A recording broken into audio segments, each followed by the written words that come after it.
नमस्कार, times of Swaraj में आप सबों का स्वागत है और मैं हूं संतोष सिंह। और आज हम टाइम्स ऑफ स्वराज में चर्चा करने जा रहे हैं कि बजट सत्र के दौरान बजट पर लगभग 46 मिनट तक राहुल गांधी ने नेता प्रतिपक्ष के रूप में संसद में अपनी बात को रखा।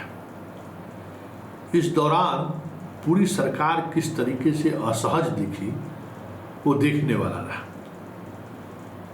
और बात जब अडानी और अंबानी की आती है तो पूरी सरकार किस तरीके से बेचैन हो जाती है वो भी आज सदन में देखने को मिला। और आज सदन में राहुल गांधी ने जो कुछ भी किया, जो कुछ भी कहा, जिस अंदाज में कहा, साफ दिख रहा था कि वाकई में मोदी की सरकार चक्रव्यूह में फंस गई है।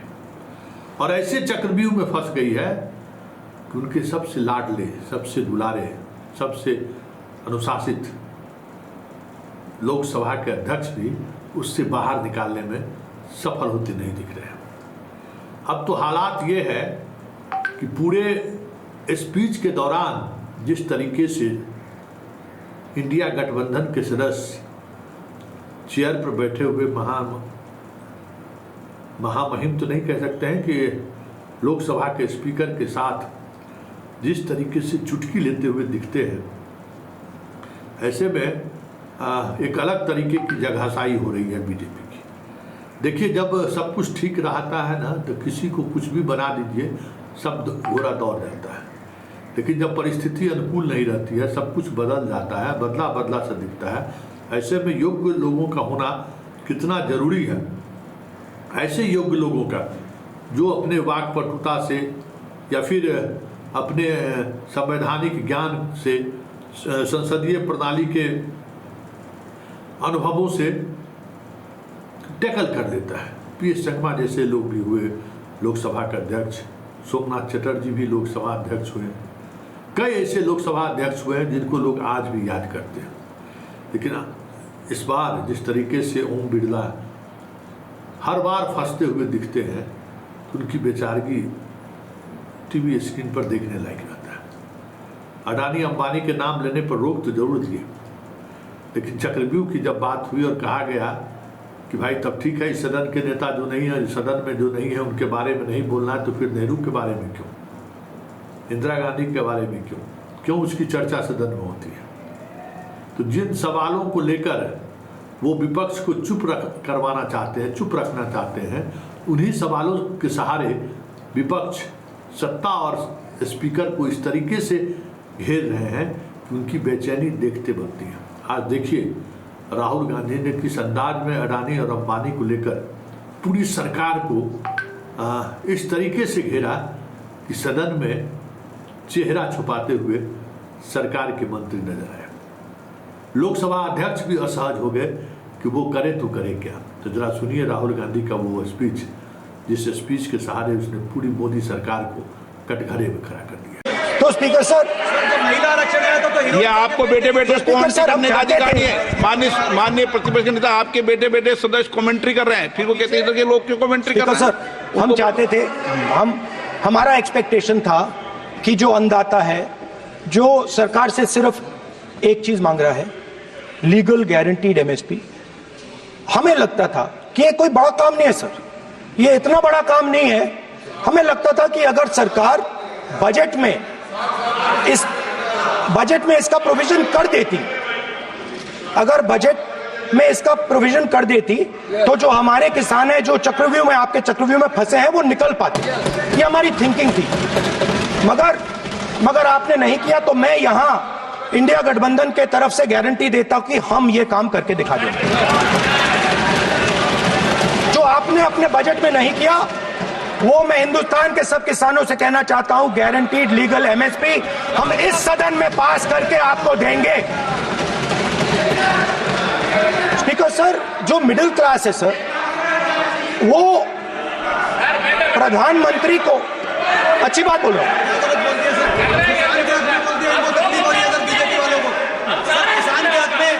अगर नेताजी पक्ष बोल रहे हैं तो आप बैठे बैठे टिप्पणी आप मत करो, आप करोगे तो वो भी करेंगे। आप मत करो, मैं सब साइलेंट करो प्लीज। फिर टिप्पणी कर रहे हो आप, प्लीज माननीय सर मिडिल क्लास जो है वो शायद इस बजट से पहले प्रधानमंत्री को सपोर्ट करता था। जब प्रधानमंत्री ने कोविड के समय उनसे थाली बजवाई थी तो उन्होंने दबाकर थाली बजाई, धड़ धड़ धड़ धड़ धड़ थाली बजा बजाई। हमें अजीब लगा, मगर प्रधानमंत्री ने मिडिल क्लास को ऑर्डर दिया तो मिडिल क्लास ने थाली बजाई। उसके बाद प्रधानमंत्री ने उसी मिडिल क्लास से कहा मोबाइल फोन की लाइट जलाओ, और मोबाइल फोन की लाइट जली। मिडिल क्लास ने, पूरे हिंदुस्तान में मिडिल क्लास ने मोबाइल फोन की लाइट जला दी। अब इस बजट में आपने उसी मिडिल क्लास के एक छुरा पीठ में मारा, दूसरा छुरा छाती में, एक इधर मारा और एक इधर मारा। इंडेक्सेशन जो आपने कैंसिल की वो पीठ में छुरा था, और जो कैपिटल गेन्स टैक्स आपने बढ़ाया वो छाती में छुरा।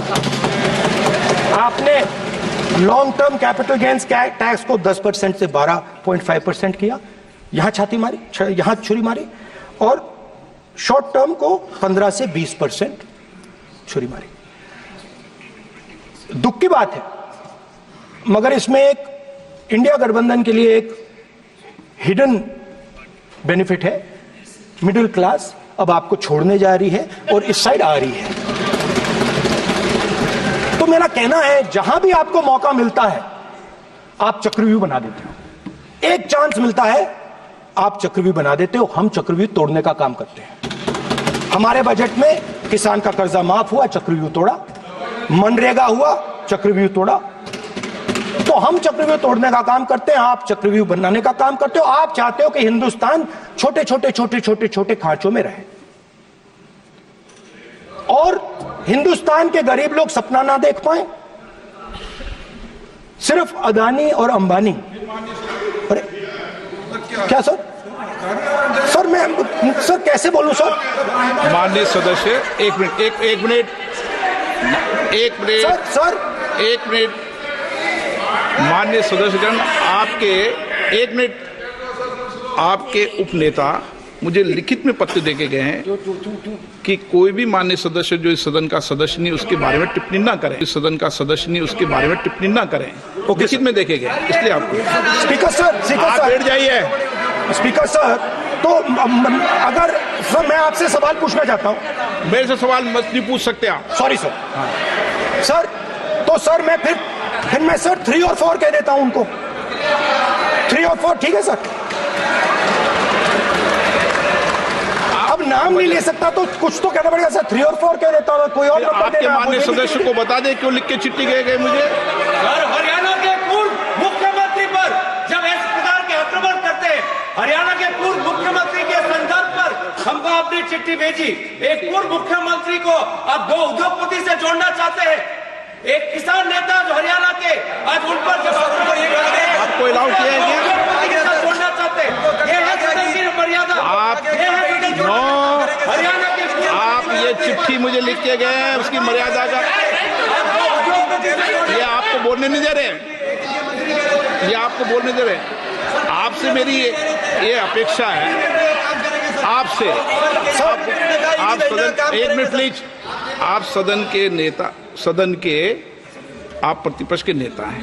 ये सदन की अपेक्षा रहती है कि हम सदन का डेकोरम, डिसिप्लिन और उसको बढ़ा के रखें। स्पीकर सर, इसलिए आप जो विषय रखें वो नियम प्रक्रिया में रखें। स्पीकर सर मगर मैं ये कैसे कहूं, इन लोगों के इनका इंडिकेशन कैसे दूं मैं सर? आप मुझे बता दीजिए सर, कोई दूसरा तरीका हो सर, नाम नहीं लेने हो तो कोई और तरीका दे दीजिए सर। अच्छा, एक मिनट, आप ज्ञान मत बांटो उनको, वो ज्ञानी है। सर A1 A2 चलेगा सर? A1 A2 माननीय प्रतिपक्ष के नेता, मैं आपसे फिर अपेक्षा कर रहा हूं कि आप कम से कम नियम प्रक्रियाओं की पालना करेंगे। सदन में आप प्रतिपक्ष के नेता हैं, ये अपेक्षा। Sir PM is speaking, Home Minister speaking, you are not telling this. You are only advising LOP, sir. How can it be? How can it be, sir? How can it be? आप होना चाहिए, sir. आप होना चाहिए.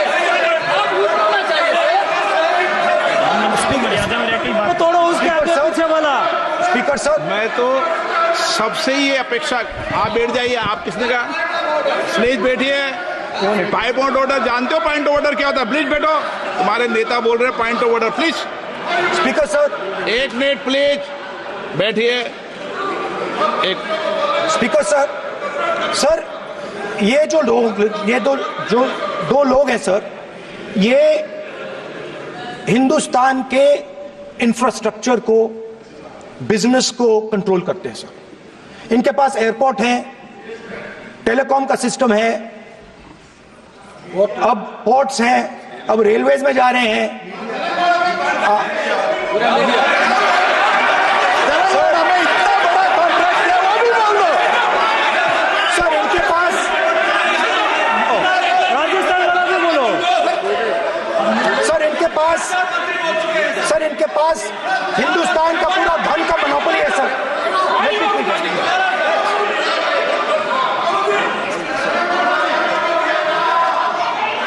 Sir इनके पास हिंदुस्तान के धन की मोनोपोली है। तो सर मैं समझ नहीं पा रहा हूं इनके बारे में मैं इंडिकेट कैसे करूं। इनके बारे में बोलना तो पड़ेगा सर। अगर आप हमें कहो कि इन दोनों के बारे में आप बोल ही नहीं सकते तो वो तो हमारे लिए एक्सेप्टेबल ही नहीं है सर। हमें तो बोलना है। अब आप चाहते हो कि नाम ना ले तो कोई और सिस्टम दे दीजिए हमें। आपको संसदीय कार्य मंत्री ji please please. No, I'm not giving. I'm not yielding. I'm not yielding. I'm not yielding. I'm not yielding. Sit down. I'm not yielding. I'm not yielding. Sit down. I'm not yielding. प्रधानमंत्री को I'm not yielding. Rajya Sabha में बोला दिया, लोकसभा में बोला दिया। I'm not yielding. Sit down. I'm not yielding. बातें करते हैं, पार्लियामेंट्री प्रोसीडिंग्स का रूल नहीं मानते हैं आप, स्पीकर को चैलेंज करते हैं आप। आपको नियम मालूम नहीं है। इस सदन का सदस्य होने के नाते नियम जानना जरूरी है। नेता प्रतिपक्ष को सदन का नियम के बारे में पता नहीं है, ये बहुत दुख की बात है। हम लोग जो भी इस सदन का सदस्य है नियम से चलता है। लोकसभा स्पीकर को चैलेंज करके आज सदन के